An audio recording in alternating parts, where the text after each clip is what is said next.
Hello friends, and welcome to the Hanged Man in the Moon. If this is your first time here, welcome. Thank you for coming. I'm pleased to meet you. If you've been here before, thank you for returning. I'm truly honored. Friends, if you are a returning visitor, you might recognize by the thumbnail for this video that this is a new start for me. I've started a new way of approaching doing videos for this channel, and so what I'm doing is doing short series on one deck and then doing a deep dive into that deck at the end of the month. So we did the first video of this series for this first deck of this new way of approaching the channel last week. And I promised I would have a new spread for you this week. A spread that I worked out for myself, you could say, with some help from the scholars and people out there who have studied the concepts that this deck was based on. What is the deck? What are the concepts? So let me tell you. The deck that you saw last week and this week is the Baddeley Tarot, and it is based on the Pythagorean mathematic and spiritual concept of number. Now, do you remember who Pythagoras was from your elementary or middle school geometry classes? Yeah, he's the Greek guy who developed that formula, a squared plus b squared equals c squared, where if it's an equilateral, not an equilateral, well, it's also an equilateral triangle, but if it is a, what is that called? It's a triangle that has a 90-degree angle at one corner. Now, if it's one of those triangles, you can measure the two short legs, square those two numbers, a squared plus b squared, and that'll give you the length of the hypotenuse, the long edge of that triangle. Right? You remember that. So that guy has what is called a tetractys. Tetra meaning four, but it's a triangle of 10 numbers in 4 levels, starting with 1 to 10.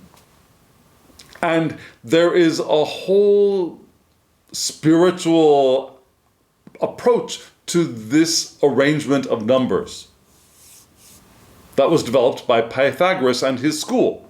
So let me very quickly just show you what this triangle looks like in tarot form. So you get, I'm hoping to first explain the layout of the spread, and then we'll go into the spread for this week. Does that make sense? So friends, first, let me show you what a blank spread based on the tetractys looks like. Here it is.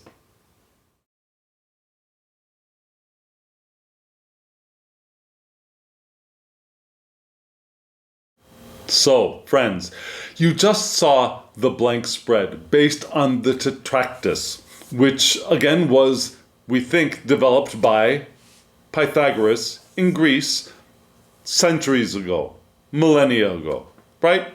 So, I'm going to try and put a small image of the tetractys spread here for us to both refer to, so you remember what it was you just saw.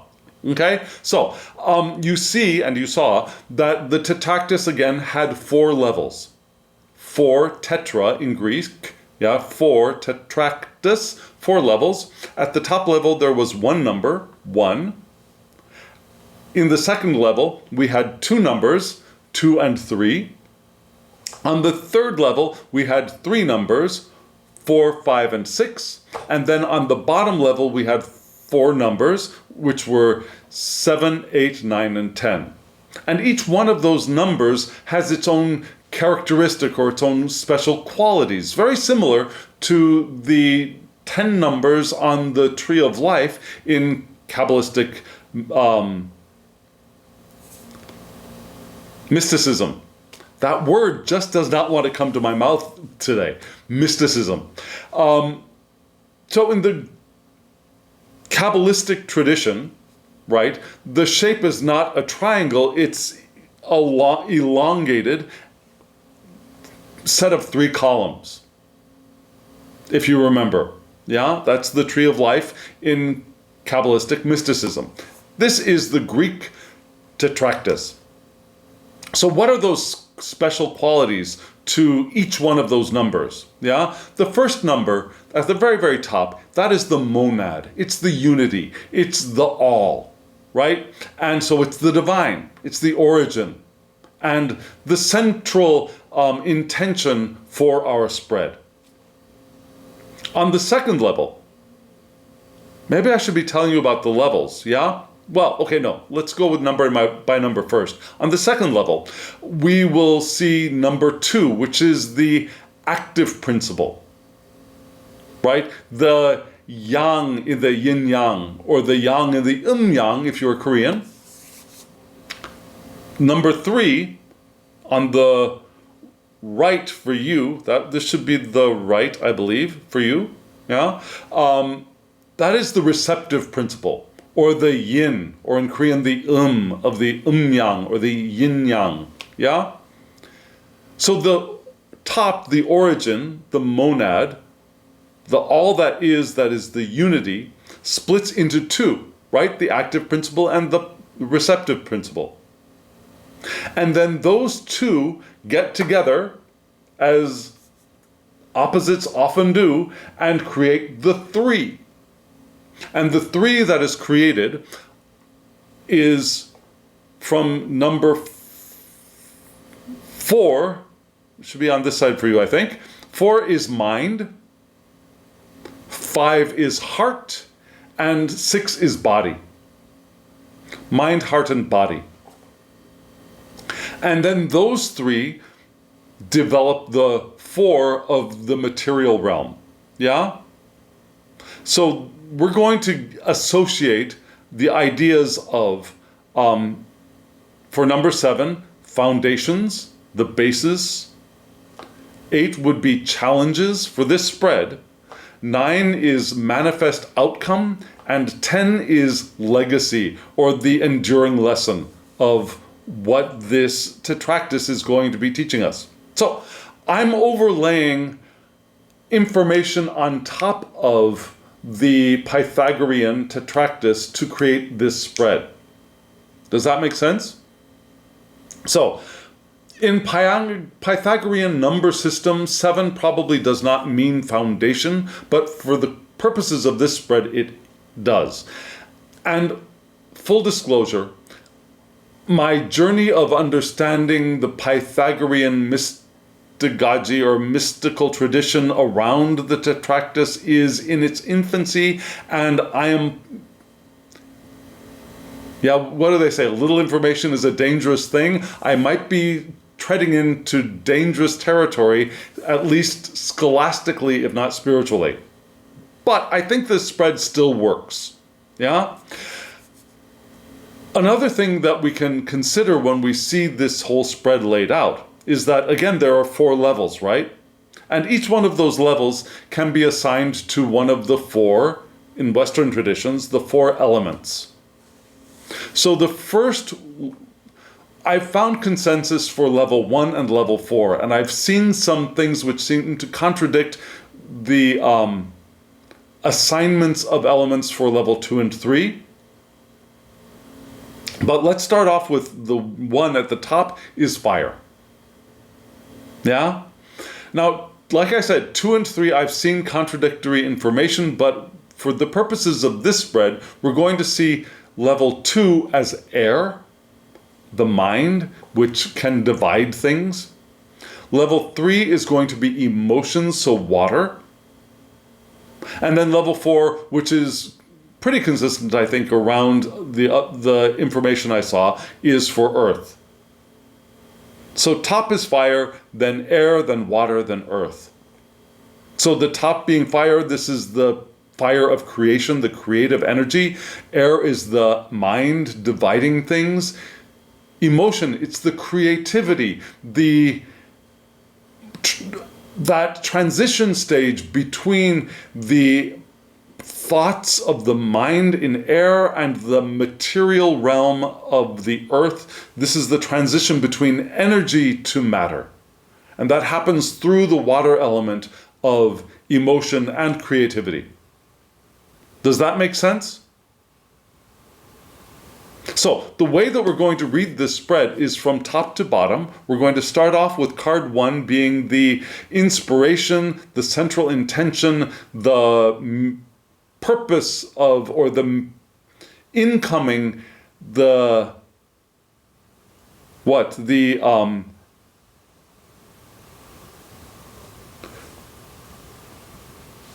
incarnating is the word I was reaching for. Yes, the incarnating information.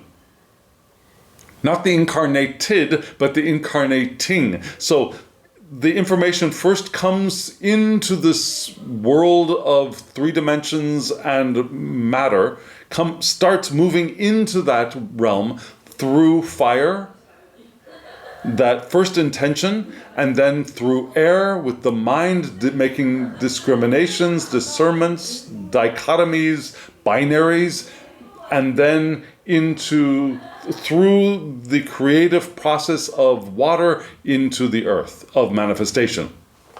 Does that make sense? So friends, what are we going to do? Let me show you the spread as I had it laid out. And then we are going to look at each card one by one from number 1 to number 10. And before we do that, let me say thank you. Thank you for sticking with me as I stumble my way through this spread that I just started using, that I have just started to develop. And it might take on a different shape the more I learn and the more I understand the tetractys. The understanding of the tetractys, just like the understanding of the tree of life, is a lifelong process. And so I'm beginning my journey with you right here, and let's see where it gets us. Okay, friends? So first, thank you for coming here and doing that. But also thank you for doing those things you do, like hitting the thumbs up button. Yeah, for subscribing. All of those things you do help other people find us and join our community. Now, commenting in the comment section, wherever you find that, whether it's below or beside, is a blessing also. And thank you for doing that. So friends, are you ready to learn along with me? So, I will show you the spread that I laid out, and let's read it together. Here it is.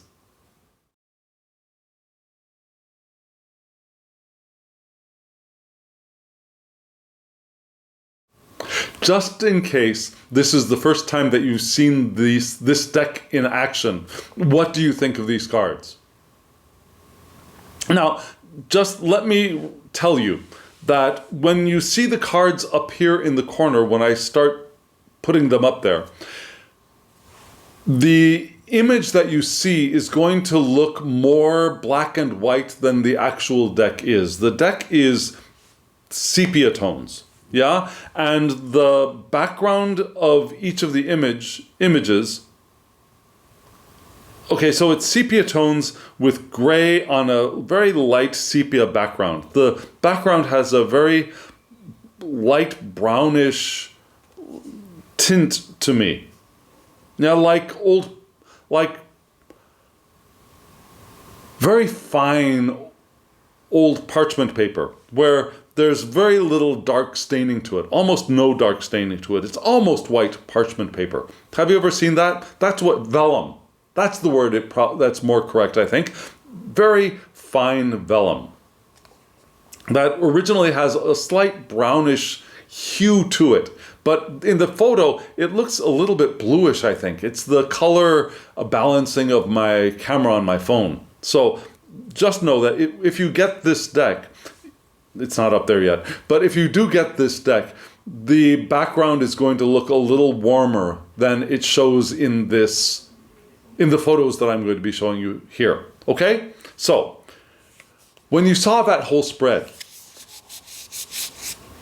what things came to your mind? Well, maybe you noticed, as I noticed as I was laying it out, that there were a whole heck of a lot of reversals in this spread. Yeah? Just counting them. I had 1, 2, 3, 4, 5, 6, 7 reversed cards out of 10. So only 3 are upright. That's telling us something, right? Now, I intentionally shuffle in reversals with this deck. There are not many decks that I do that with. One of them is the Tarot of the Holy Light by the magnificent Christine Payne Towler.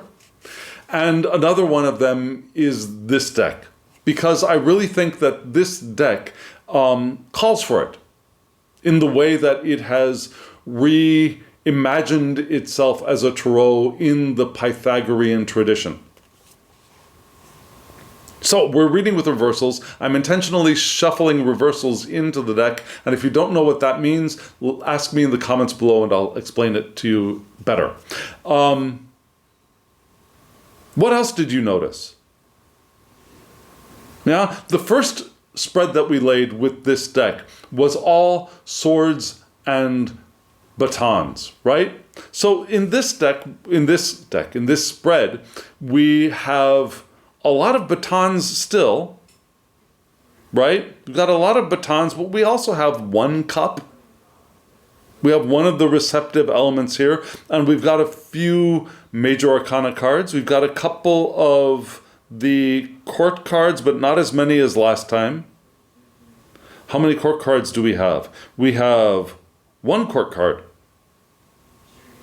right? Yes, 1 court card. The rest are minor arcana, regular plain old minor arcana, the pips. And we have how many major arcana? We have 1, 2, 3, 4 major arcana out of 10. That's significant. And half of them are reversed. That's also significant.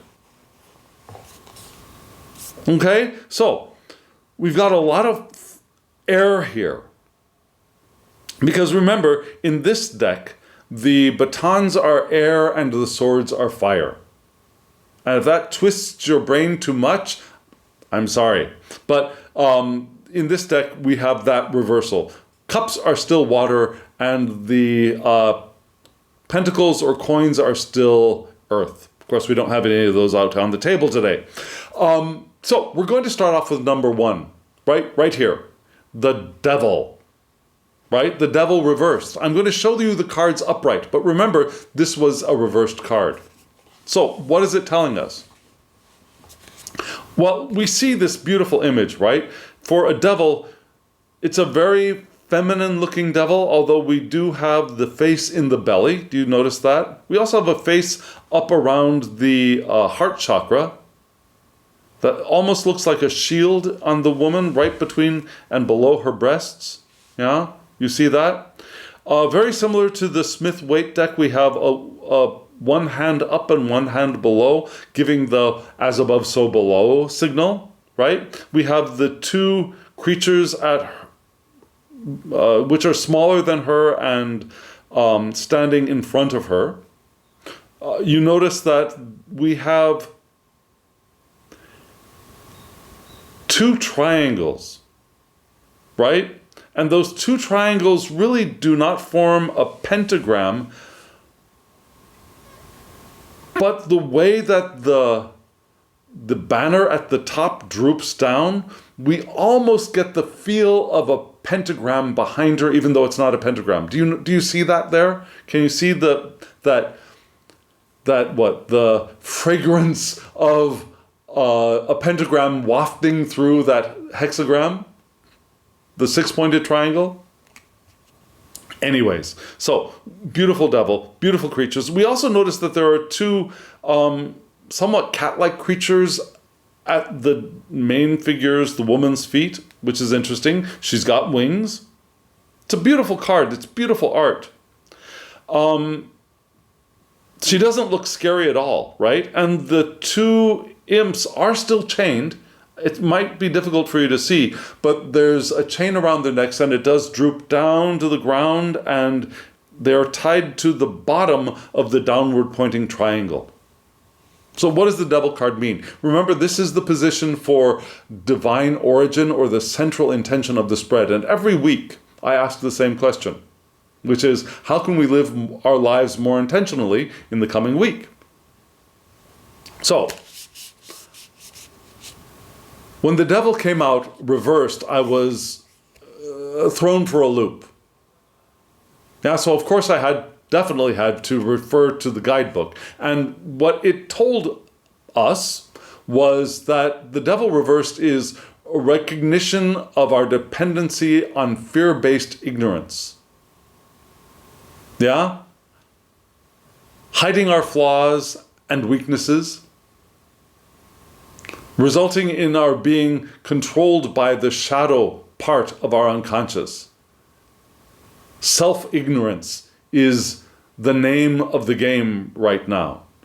We're not fully aware of who we are because we put so much energy into hiding our flaws, hiding our fears, hiding our lack from ourselves and from others, that we cannot be fully aware. And so there's a self-ignorance that is ruling our lives right now. So the first message we get is to recognize this problem. But there's also a solution to this card, right? What is the solution? The solution is to confront those dark problems within us, to look within, to bring them out into the light of consciousness, to bring them into our awareness, and to remember that each one of these dark shadows, fearful shadows, those things that we're afraid of, has a counterpart which is light. Right? We have a corresponding, according to the book, a corresponding virtue that is the balance for each one of these fears and vices that we are hiding away from ourselves. And we can cultivate those virtues. And putting energy into cultivating those virtues is going to benefit us much more than trying to hide the vices that we have or the shadows that we have within us. Yeah? So, if we own the darkness and the shadow within ourselves, we can free ourselves from it by developing the virtues that are associated with us, with that, and free ourselves from the bondage to those shadows. Because as long as we are, I need both hands for this, as long as we are holding those fearful elements of ourselves, the vices, the things that we see as flaws within ourselves and deep away from our conscious minds, we are also binding up a lot of energy that is unavailable to us. If, on the other hand, we can cultivate the virtues that counterbalance those vices, those dark shadows, there are treasures within the unconscious as well. There are treasures, there are bright things hiding in the shadows as well. But right now we're not looking at those things. We're looking at the dark things in the shadows, the frightening things. If we can bring those up to the light and realize their balancing virtues and give energy to balance to those virtues that balance out the vices, we will rediscover and liberate the energy that we have clutched in our hands as we push it down into the areas that we cannot see within ourselves. It might not be a comfortable process, it might not be a fun process, but it is a helpful process. But first, I think we need to recognize that it's a beneficial process and one that we don't have to be afraid of. All of those things that we think we have to be afraid of in ourselves, first thing we want to do is recognize that we don't have to be afraid of ourselves.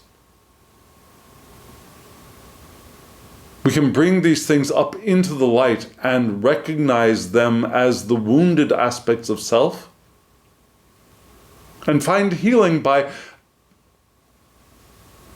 What did we say? Developing, evolving the virtues that are the counterbalance to those things that are dark. Because every aspect within ourselves has its counterbalancing, opposing side, which is also within ourselves. If we consider ourselves as generous, right? If we consider ourselves as generous, the counterbalancing aspect is greediness, right? Stinginess. If we have generosity, we have stinginess within us ourselves as well. And we want to recognize that. Now, we might discover that there are aspects in ourselves that we have not developed the counterbalancing virtue for, and maybe that's something we can give our attention to this week. And I think that's where this spread is going to be pointing us towards. Now let's look at card number 2, right? Card number 2, also reversed. I'm going to show it to you upright. This is the active principle, the yang. Now, just to let you know,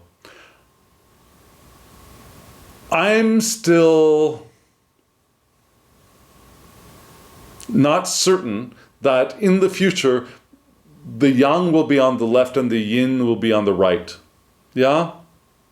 Because the way that I learned, why? Because the way that I learned the tree of life, yeah, the mother pillar which comes down is on the, well, for you it's this side, is on the left, and then the father pillar which is on the right goes up. And the father pillar would be the yang, and the mother pillar would be the yin, I think. In Korean, yang, but the way that I saw the elements or the qualities arranged in the tetractys that I studied was to put the active principle on the left. So here it is. And for that spot, we got the Queen of Batons reversed. Remember, she is the Queen of Air, so in other decks, this would be the Queen of Swords, right? So it could be a Libra quality about her, but I'm not exactly sure that the book really, or the creator of this deck really focuses astrology in the court cards clearly, or in an organized fashion. So let's see if this queen actually does fall with the Libra aspect. So what does she tell us? In reverse, she tells us that we have undisciplined ways of, and what do I want to say? Our moods and our emotional states are unstable. And it's a sign of our misalignment with our true natures. And that is what I would normally call our eternal nature, right? Our true nature. There's a misalignment here. And that is causing unstable moods and unstable emotions in us. So, what is the solution for that? Well, the active principle, the active solution to that is self-care. Creating clear boundaries, making sure we have me time. Yeah? She's a beautiful card, right? You see her shield there? That could be our boundaries, yes? You see the clouds in the back? That could be our moodiness, I guess. She's looking off to the right. No, the right for you. So she's looking into the future, maybe with some uncertainty. So this card in reverse is asking us to take care of ourselves, get good boundaries, and connect with silence and nature to help ourselves re-energize, to restore ourselves. Which seems like a very good, active thing to do when we have to do the work that was indicated in card number 1 above, which was to bring the dark into the light. That takes a lot of energy, right? To be able to do that, we need so 2 things. To be able to do that, we need to have the energy to do the work. And doing that work can also cause some moodiness and some unstable emotions, because it's not a happy, fun thing to do in many cases. So this card in this spot, I think, is absolutely appropriate after that devil reversed card above. And then we move into, so the active principle is to take care of ourselves, right? To put ourselves in places where we can re-energize, we can reinvigorate ourselves. It could be nature, it could be by sitting in meditation in silence. That is an active thing to do, to sit in silence, to sit deliberately in quiet. Yes?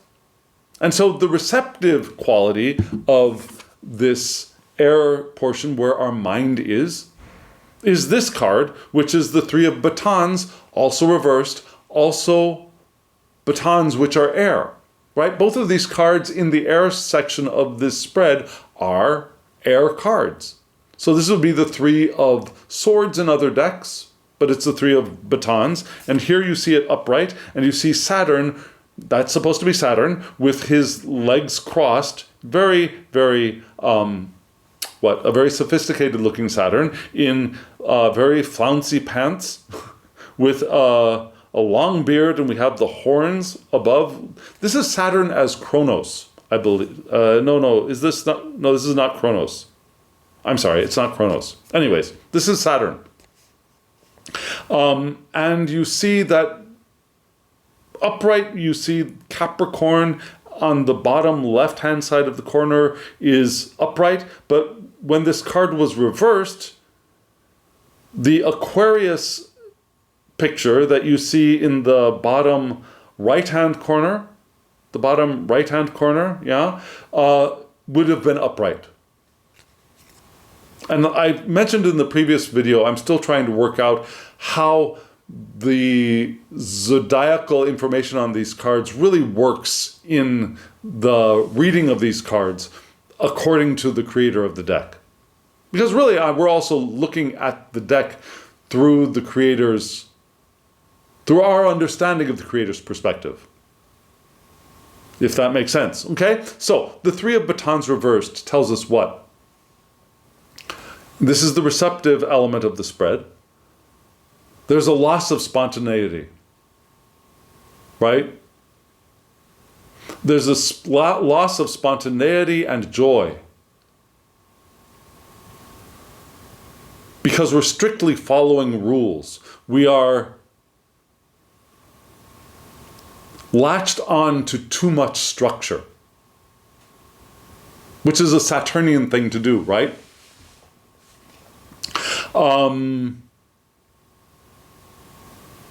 We have a very fixed mindset.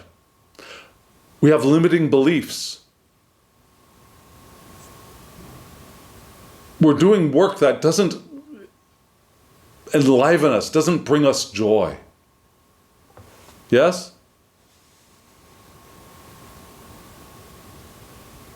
So that is perhaps in response to the understanding, I was going to say the fact, maybe it's a fact for you too, but the understanding that we have been repressing elements of ourselves because we've been afraid to look at them. And so to be able to do that, we've created a lot of structure to keep ourselves safe and locked into this suppression of the dark parts of ourselves.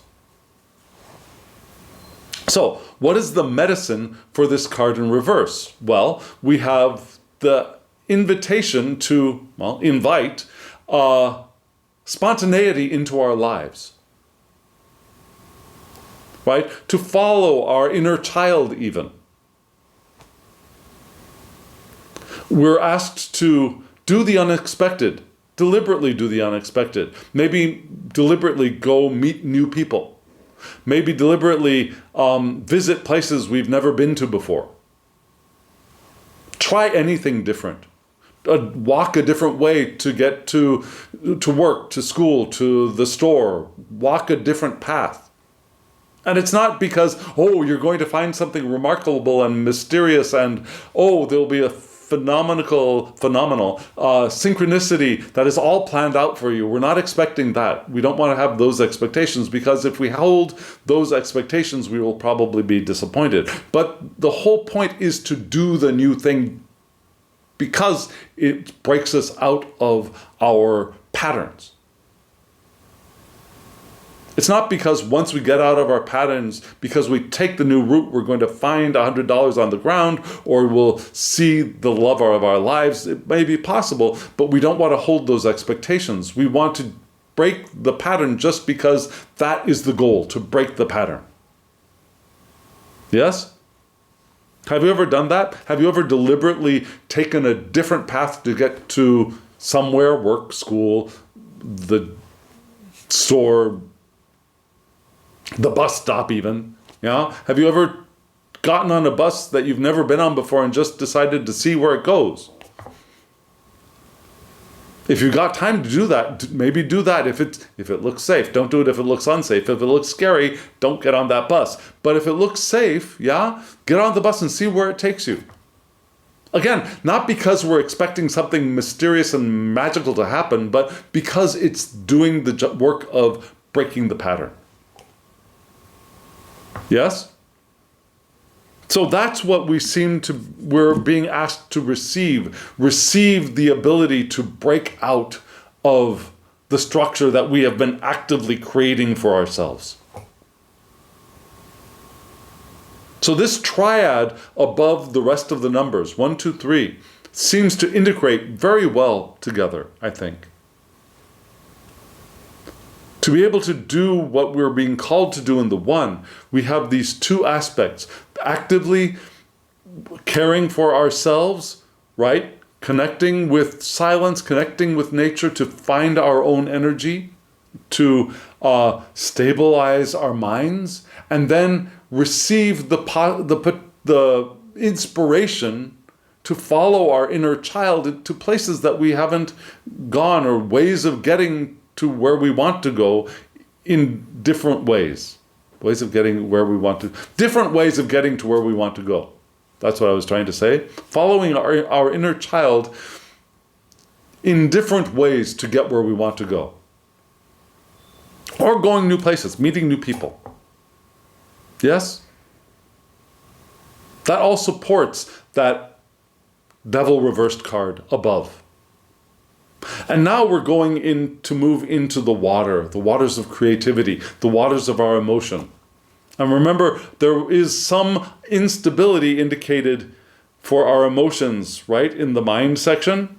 And we see that in the emotion section, those 3 cards, 2 of them were reversed. So yes, there is some instability in this entire spread. But we start off with an upright card, and it's a powerful card. And the place of this card was the card of mind in the emotional, in the water, mind in the water, yeah? Which means our understanding, our emotional understanding, or our understanding of our emotions and the creativity which will cause manifestation.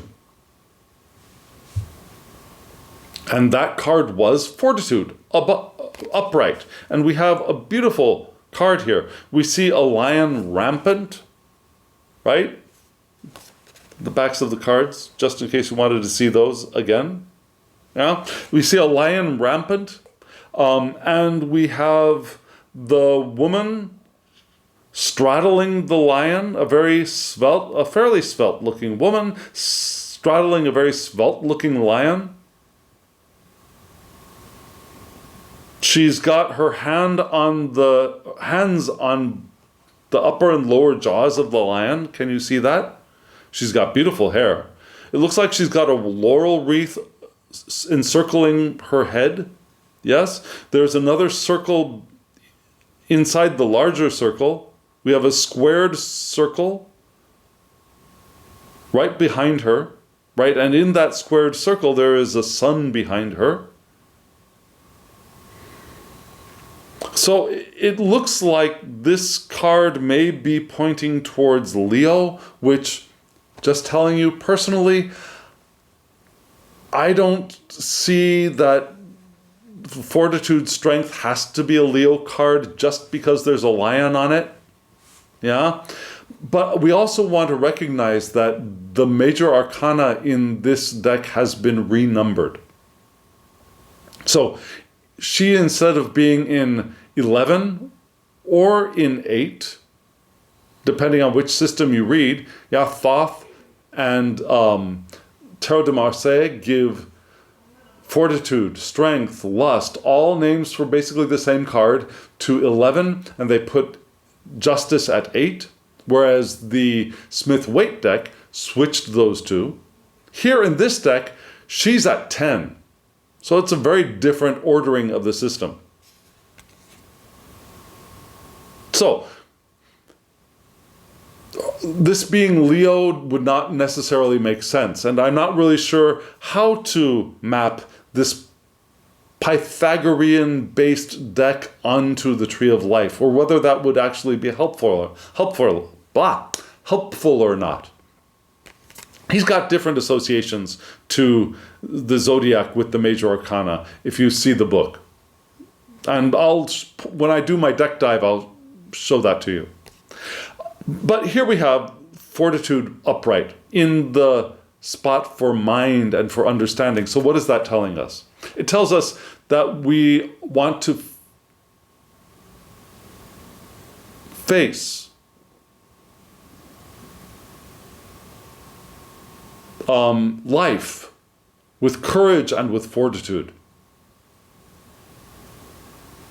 And that, remember that courage and fortitude are called for to be able to do the work that the devil reversed is asking us to do, to bring the dark into the light. Right? There are challenges, and those challenges are a chance for us to discover who we are and what we really want. And that we do have resilience to face those challenges. Yes? The Fortitude card is also telling us that we have the strength to leave our comfort zone and explore the new. Indicated by both the three of batons reversed and the devil. That new, the unknown. We have the fortitude, that's pointed to here, to do all of that work. We have the strength. We're more capable than we know. Yeah? And we want to acknowledge our weaknesses that exist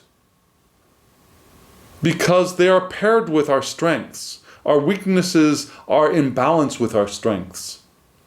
So for every weakness that we feel that we have, there is a strength that we have that balances it out. So if we can acknowledge those weaknesses, we can also reach for or feel for our strengths. Because we all have all of that within us. If we're able to appreciate all of it and not hide away our weaknesses because we're afraid people will see them and take advantage of us. And in so doing, we hide them away from ourselves a lot of the time too. We don't want to do that. We want to bring them out to the light. I'm not saying that we need to advertise them to the rest of the world, but we want to bring them out into the light so that we can see them, so that they can be our guide for us to find the strengths that we might be ignoring or not taking good advantage of. Yes? And so the next card, which is in the card for heart, which is, the center of this watery, creative line of the tetractys. Now, so this is our heart and our emotions. We have another mind card, which is the Six of Batons in reverse, and here's the card. Upright for you. But remember, in the spread it was reversed. And what do we see? Let me turn it upright for myself here. What do we see? We see Sol, right? The sun god, in all of his glory, holding the sun at his side. Now we have the hexagram, right? The six-pointed triangle, which he seems to be standing within, right? Do you see at the bottom, there's a baton that crosses his genital area, and that is in front of him, right? Instead of behind him. So he's standing within this star shape, which is interesting. And you see the little Leo picture in the lower left-hand side? Yeah, the lower left-hand side. Beautiful card. See the sun in the upper left-hand side, and in the upper right-hand side, we see the glyph for air, because remember, batons are air. What is the Six of Batons telling us here in our heart, in our emotions? It's telling us that we may be plagued by doubt or by misapprehension, misunderstanding things. Yeah? Makes sense in the heart section, especially considering the work that we're being called to do with the double card reversed. Right? We might feel uneasy. We might feel insecure. And we might be feeling that nothing's really working out for us right now because we're spending so much time and giving so much energy to hiding parts of ourselves from ourselves.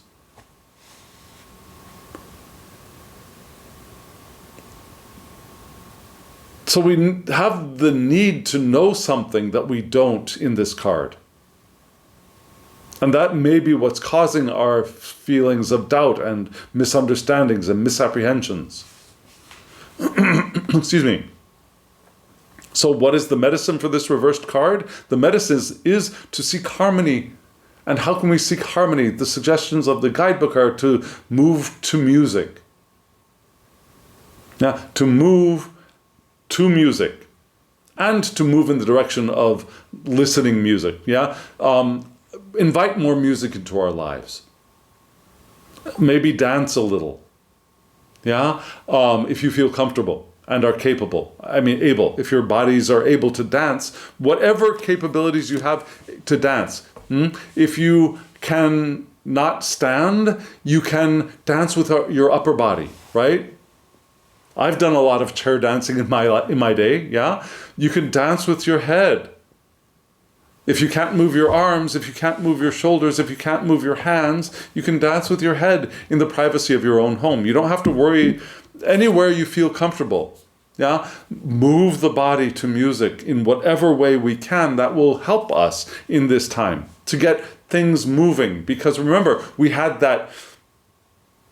And the Three of Batons reversed, we've got this constraints that we've been placing upon ourselves, that we want to be able to flow like water and move ourselves to be able to release ourselves from that.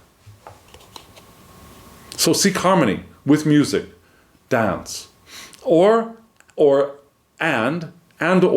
breath work. If you know what that means, do that, yeah? Do some breath work. In a meditative, opening way. Now, we don't want to do breath work that will constrict our muscles. We want to do breath work that will open us, because that's the point of this spot in this spread, is finding ways to open ourselves, to find harmony, to find expansion. Maybe we could do something in our homes, right? Or our work environment even, to bring some more balance, to bring some more of ourselves to that space. Are there things in those spaces that we can remove that make them feel cramped or constraining? We can remove some things. We can add some things that make it feel more harmonious and give it more flow. Do a little feng shui if you know what that is. Yeah? Maybe we could find ways to establish harmony in other aspects of our lives. But that is the goal, to find harmony, to find balance and flow. Because remember, the one difference that I see between balance and harmony is balance is, let me use this card. Balance is finding, it's finding that middle point, right? Where both sides will not tip over. It's finding that balance point. That's not harmony to me. Harmony, it's the flow between the ends of the spectrum. Although there really is no end. Now, if we think of hot and cold, it is an infinite spectrum. But there's flow between hot and cold, between light and dark, between happy and sad, between active and receptive.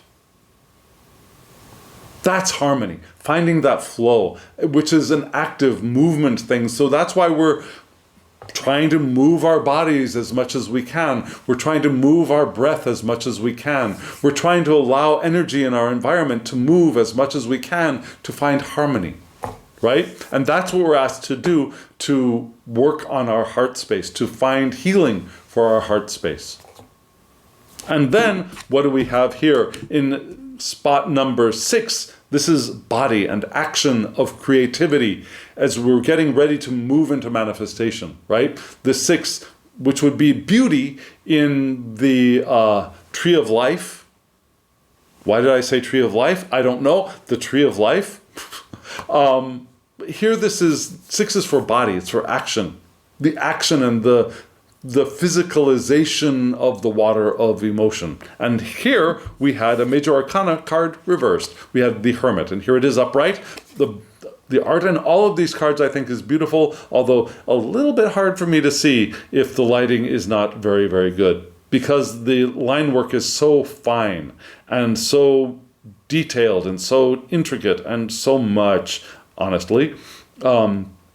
I need good light for this deck. I could not read it by candlelight very well. Yes, we have this beautiful Hermit card. We have the Hermit there holding up the hourglass instead of a lantern, right? He also seems to have a large staff in his hands, which, with the scroll behind him that says the Hermit, you see that above his head? That scroll reminds me a little bit of the scroll and the rod in his hand together remind me of a scythe, although it isn't a scythe. It reminds me of the scythe of of Father Time. And we see here that the Hermit is card number 12, not the Hanged Man, but the Hermit is card number 12. We have a glyph for Saturn up there in the corner, in the upper right-hand corner. Yeah, do you see that? And I'm not exactly sure what the glyph inside the upper right-hand, so in the upper left-hand corner there is Saturn, in the upper right-hand corner, I'm not really sure what that is, honestly. But it's a beautiful card. He's out in the trees. We've got a field behind him, and it looks like there's a tower or maybe some kind of a silo in the distance. Do you see that? So there's civilization out there. And the Hermit card reversed tells us what?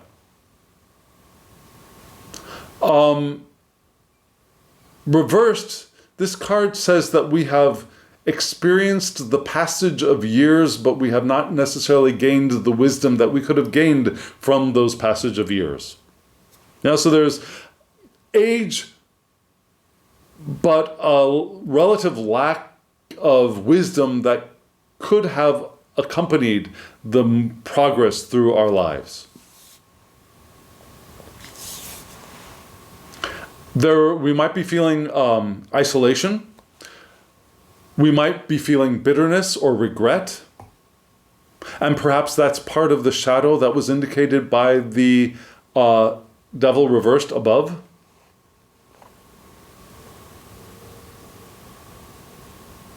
And there's a sense of the superficial being distracting for us right now. Squirrel. Yeah? That things that are not deep or meaningful are taking our attention away from doing the work that the Devil Reversed card is asking us to do. So what is the medicine of that? What is the medicine to this Hermit reversed? And I think you could probably see how that information applies to the Hermit when it is in a resistance position, right? There's that superficiality, there's the lack of wisdom or the relative lack of wisdom in relationship to our age. Instead of being intentionally alone, there's a feeling of isolation and bitterness accompanying that, right? Regrets. So the healing or the medicine for this card reversed is what? Focusing on our inner world. Right? We want to do that with the body. Focus on our inner world. And that is the action we are called to do in card number 6. The action, card number 6, is to look within. Again, echoing card number 1 above. Because there's magic and wisdom within ourselves. We want to look for our contact with the internal natures of ourselves and the eternal nature of the divine as well. Now we want to recognize that we are eternal beings having this human experience. We want to recognize that there is magic, there is meaning, and there is mysticism all around us in everything that we see. It doesn't just have to be a crystal that we're looking at to find magic, right? To find mysticism. It could be a plastic fob that will help us turn on and turn off our video recorders, right? It could be the rubber band that you have attached to that. I don't know if you can see it. The rubber band you have attached to that plastic fob. There is mysticism in that. There is magic in this rubber band. If we allow ourselves to see it, if we follow that inner child that we had from the Three of Batons reversed, right? We could see the magic in that rubber band. The mystical qualities of that rubber band, the metaphor of the rubber band for our experience of the world. And I think we're called to do that here in the 6 of, where were we? The Hermit reversed. We're asked to contemplate the sun in our hearts. As we look into the darkness and the shadows and the devil reversed at the top, we're asked to also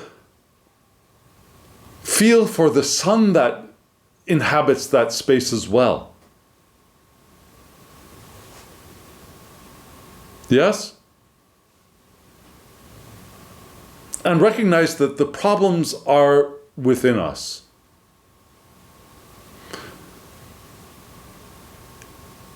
Understanding our hearts means that we understand ourselves. And if we reach deep inside ourselves, we will recognize that the problems that we think are out there in the world are actually projections of the problems here within.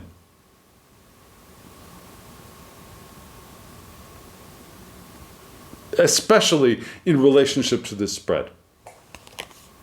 Particularly in relationship to this spread. Yes, does that make sense? So we're going into line number 4, right? This is the manifestational line. This is the earth. And the first card, number 7, is the foundation. And in that spot, we had the 6 of Cups, right? Our first water element is here in the earth. And it was reversed, but here it is upright. And we see what? We see Saul again, right? Another image of Saul, but this time the sun is on a little stick like it's a mask that he's getting ready to put in front of his face, maybe at a masked ball. Beautiful figure there, holding a cup in his hand, right? We see the hexagram behind him. This time he's actually standing in front of the hexagram. And yeah, Leo is upright in the lower right-hand corner. Of course, again, this card was reversed. So what is Saul telling us in this spot of the spread? Saul is telling us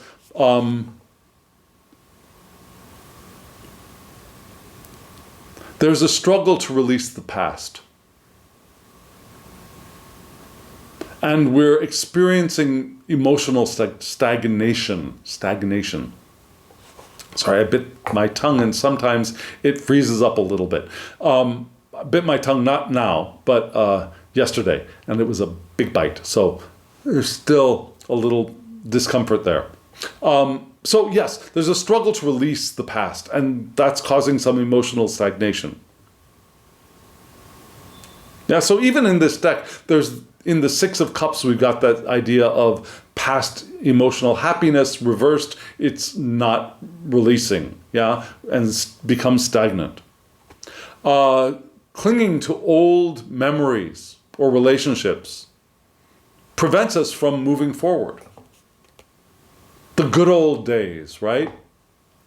If we are so attached to things having been so much better in the past, we prevent ourselves from moving forward because we hate how things are now, and God forbid what it's going to be in the future. So we're holding on to the past when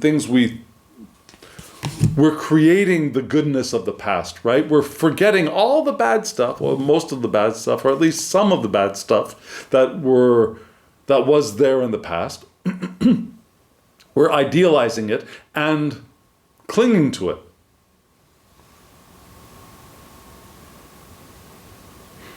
Now, there's also the possibility, and I hope this is not you, that we all could be clinging to the trauma of the past as well.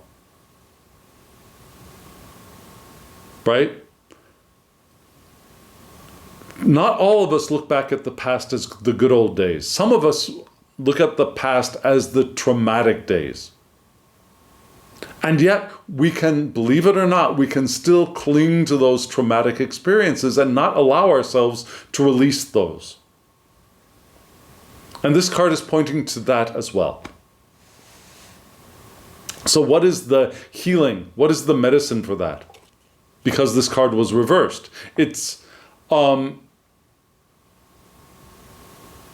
first thing we want to be careful. We want to be careful of identifying ourselves to the past, which prevents us from experiencing new joys. If we identify ourselves with our past experiences, we cannot experience the good stuff that's here. And there is good stuff here, right now, if we allow ourselves, if we can open ourselves to it. And remember, we were pointed to ways of opening ourselves to the present and to life and to re-energizing ourselves. So we want to acknowledge what we learn from the past, but we don't want to let it define us. Yes, we've learned this stuff from what we've experienced, but that doesn't make us who we are. And we are not that stuff. That stuff is not us. We are not that stuff. But we learned from that stuff, and now we're moving. We're here in the now, and we are taking one step forward, one step forward, one step forward, or whatever your means of moving forward are through time-space. Yes? So we want to let go. Let go of the past and create space for the new in our lives. As we bring up the shadow into light and find the power that is the counterbalance to the weakness. Find the virtue that is the counterbalance to the vice. Yes? Are these things, I know this is a big spread with a lot of information, are those things echoing for you as we walk through and speak through this spread? I hope they are, because this really does seem like a surprisingly integrated spread. Yeah? Card 8, upright card, the world. I was really surprised that this card appeared in this spot, to tell you the truth. Yes? The world card. Beautiful world card. We see the female figure in the center is not quite dancing, but she's dressed beautifully. That gown is lovely. She's holding some kind of maybe a branch in her hands, maybe.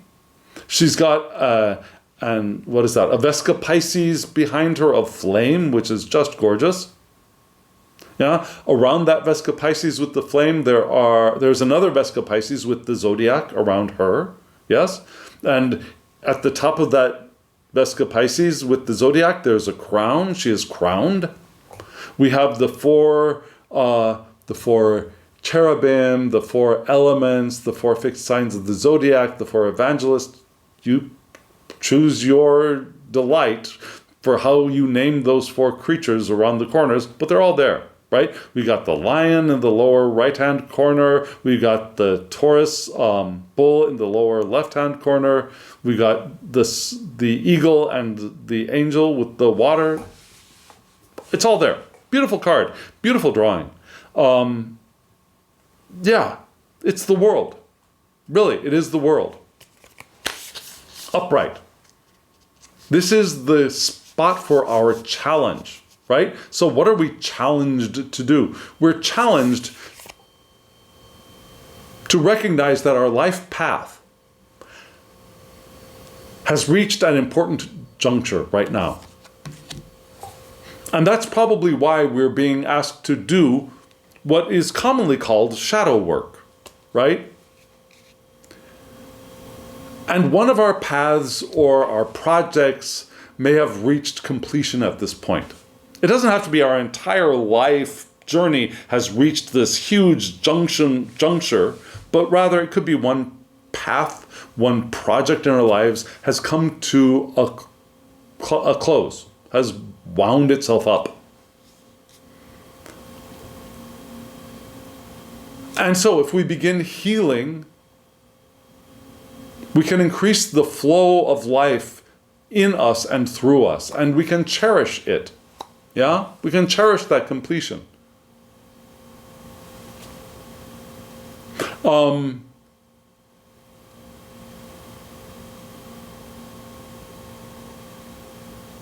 we want to know that kindness and love for everyone and expressing that kindness and love for everyone as often as we can will benefit everyone. Yeah? Here, peace, attainment, and joy can flow when harmony is evident in our personal lives. So we're reaching for that harmony in this juncture point. And the challenge is to kindle love for everyone. And I mean everyone. Yeah? All capital letters screaming at the top of my lungs, everyone, even those ones that we point to as the enemy, the evil, the destroyer. I can think of a certain president of a certain country that a lot of us here watching this channel might be looking at as the problem of the world right now. So we want to kindle love for everyone, and that would include that president. Everyone. And if we first find our harmony, we can do that. Loving the person does not mean loving everything that they do. Right?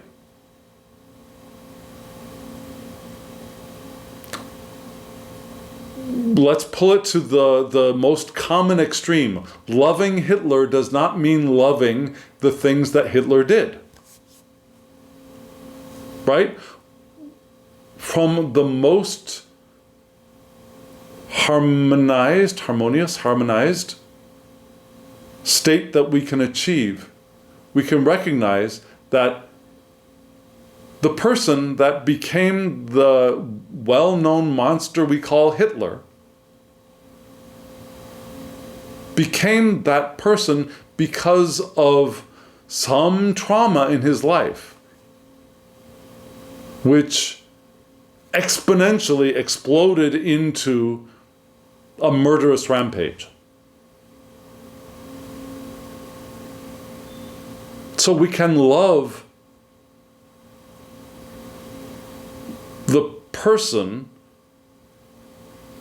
the eternal nature that manifested as Hitler. And you don't have to be the Dalai Lama or Buddha to be able to do that to some extent. And maybe we can't reach that. Maybe we can't reach loving Hitler or loving a president that we think is on the way to becoming Hitler. Maybe we can't do that, but that we can try to imagine that as a possibility and move in that direction. And I think that's what this spread is being called for, is calling from us to, that's the challenge, to find harmony, to, at this time of juncture in our lives, the challenge is to also find a way to kindle that kind of love. Yes? Now we have card number 9. And card number 9 is the manifest outcome. It's not the last card, but it is the manifest outcome, and it's a reversed card, and that didn't make me very happy. I'm just telling you. It's the 8 of batons, right? Let me pull it up here for myself. And here you see Mercury, beautiful Mercury, holding a large caduceus, and you notice that the caduceus goes in pierces the star behind Mercury, right? The caduceus comes up and out from behind, and he holds the caduceus at the top in front of the star, but the caduceus goes behind the star. Yes, that makes sense? Beautiful winged helmet, lovely outfit. And at the bottom you see, because this is an upright image, we see Virgo is upright, and we see Gemini is reversed. But because this card was reversed, does that mean Gemini is active in this card? Let's see.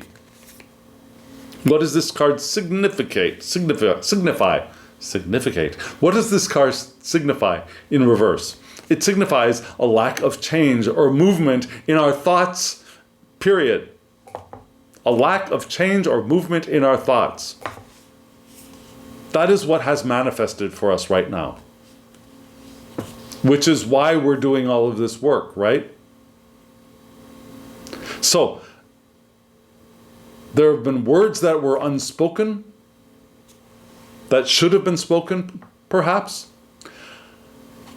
We may have been experiencing a tightness, maybe in the 5th chakra, where Mercury lives. Yeah? That could be Gemini bound up, I suppose. And so what is the medicine? What to heal this outcome? Yeah? Well, we're asked to search for what? What do you think? What are we going to be asked to search for? The new and the stimulating, to stimulate the mind. Look for the interesting or the unexpected. Yeah? Remember following the inner child? That's echoed here in this card as well. We want to search for these things unfiltered. We want to try to open ourselves to inspiration. Because remember, even though in the shadows there are those dark things that we want to bring into the light, there are also jewels down there as well. There'll be monsters there, yes, but there'll also be jewels there. And maybe some of those small jewels or pearls of inspiration, if we've opened ourselves up enough can spring up, and we can follow that into some new and interesting, or at least unexperienced experience. Yeah? There are different kinds of places. There are different kinds of books. There are different kinds of people that we can ask ourselves to interact with. Yes? This is not the time to create new things, though, according to the book. We don't want to make the new thing. We don't want to make the interesting thing. We want to go out and find it and experience it and look for it, and not in a filtered way, and in an anticipatory way, but allowing inspiration to guide us to the new and the unexpected. Emphasis on the unexpected. Don't expect to find the unexpected. Follow the inspiration and the unexpected will appear. Very important difference, I think. So we want to be quiet without expectation. Yes?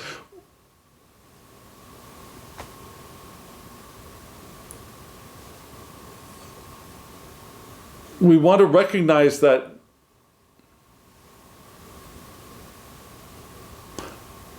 if we allow time,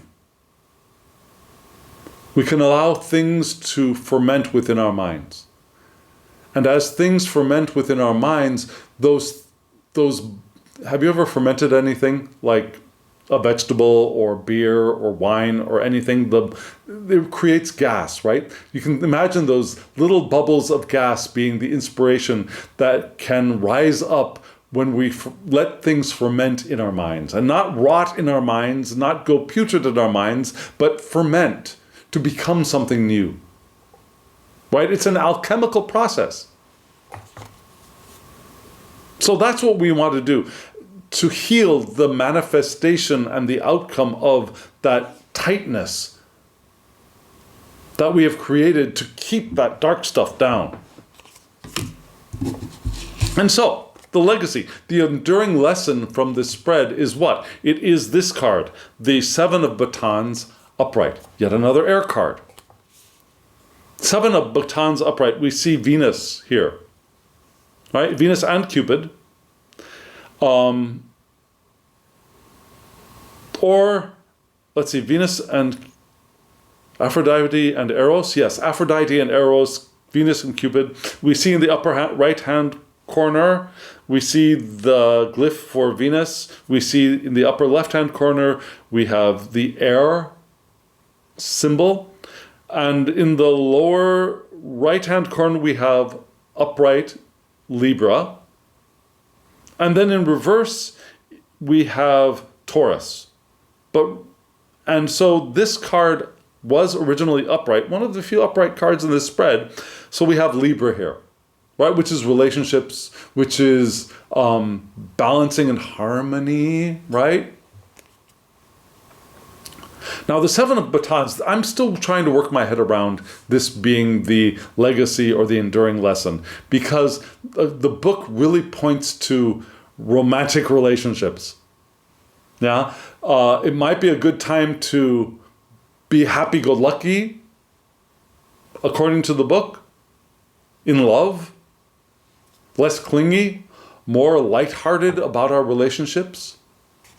We don't want to put constraints on other people or even ourselves, according to the book. Yeah? The book suggests that perhaps a new relationship is beneficial. That if we get butterflies in the stomach around other people, we might want to follow those butterflies. And so what I think is that this could be a relationship with other. That's really what the book seems to be pointed towards. But I think in this spread, in the way that things are laid out, that it could also be a relationship with ourselves. Yeah, with our passions and our inner selves. We want to have a happy-go-lucky, light, not clingy relationship with ourselves. explore flirtatiously,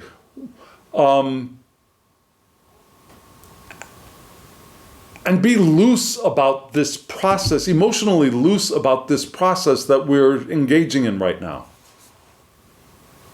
Yeah? We keep saying we want to have harmony with our eternal nature, or in other ways of expressing it by other people, our higher selves, our inner being. Yes? For me, I call it our eternal nature. And it's not our eternal nature. It is the eternal nature that owns us, right? We are the eternal nature that is having this human experience. So if anything, it's not our eternal nature. The eternal nature is the owner of our human experience, of our egos, right? Of our unconscious. The eternal nature is the subject of the sentence of our lives. It is not the object that we possess. We are possessed by the eternal nature that is us. That is the subject. So, we always say we want to have a good relationship with the eternal nature, with our inner selves, with our inner beings, with our higher selves. This card is asking us to have a lighter, more playful, more flirtatious, more a looser relationship with our eternal nature, with the eternal nature that we are. Yeah? Be playful. Enjoy. Explore self. We want to have a more playful, flirtatious relationship with the unconscious, perhaps even. Just as we've practiced doing some kind of dance or listening to music, that movement, that wateriness, that playfulness, we can embody that. We can embody that attitude as we do the work of the devil reversed, which is exploring the darkness. Instead of doing it as like this intense thing, oh, I've got to look inside the dark and find where those dark, really scary parts are and bring that up to the light. We want to do this in a playful way, in a loose way, in an open way.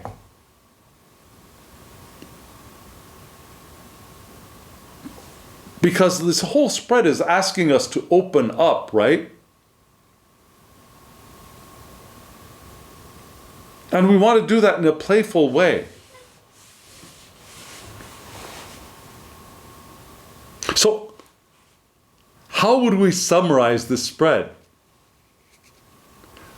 We might want to summarize it as doing shadow work, but in a specific and special way.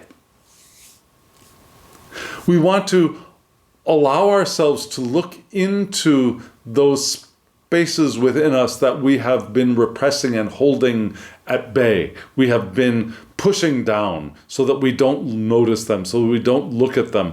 And all of that energy can slowly, easily be released so that we can look within, bring those dark, scary things out into our awareness, and then feel for the positive aspect that is the balance to the more negative aspect that we have been hiding away. But we don't want to do that in a really intense, powerful, I gotta get in there and do the work attitude. We want to be loose about this. We want to be easy about this. We want to be playful about this. We want to be the opposite of that structured, tight attitude that we've had to keep that stuff down, right? We want to open up and flow and be harmonious for and with ourselves. And then if we can do that, we can also be loving and harmonious and appreciative of other people around us. Moving in the direction of the love that is possible for us.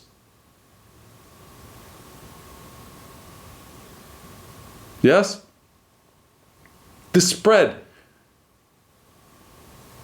is asking for a loosening and a playfulness, but also a healing time and a recognition of the end of a cycle for not necessarily our whole lives, but at least an aspect of our lives. Maybe that aspect of our lives being the path of holding this all in. Maybe it's time to reach the end of that, hiding the nasty within, hiding the negative within, the dark within, so that we can open. Yes? And that might be the title of this video, So We Can Open. That's a light, playful, loose title, don't you think? So friends, does that make sense? I hope I'm making sense. I do see, and I hope you saw as well, did you see as well, a unity to this spread? A beautiful unity to this spread. It's very interesting. And I'm going to continue working with this spread, I think. And if you want me to try stumbling through a spread like this for you, I'm very happy to do it. You could be my excuse to work with this spread. There will be a QR code and also a web address to my online tarot shop. If you want to order a reading from me, you can ask for this. Yeah? See what we can get for you. Or anything else. 3-card spread, Tree of Life spread. I've got an ancestral reading spread. I've got a whole bunch of stuff that are possible to order for yourself or for a friend or for a loved one. It's coming close to the giving season of the year, right? So if you want to order a reading for somebody else, you can do that too. So all those things are possible. And friends, now that we've entered the closing of the year, and this is probably a really good time to be doing this kind of work. In this work, as we do this work together, I wish you now, as always, love, joy, well-being, and pure awareness. Thank you.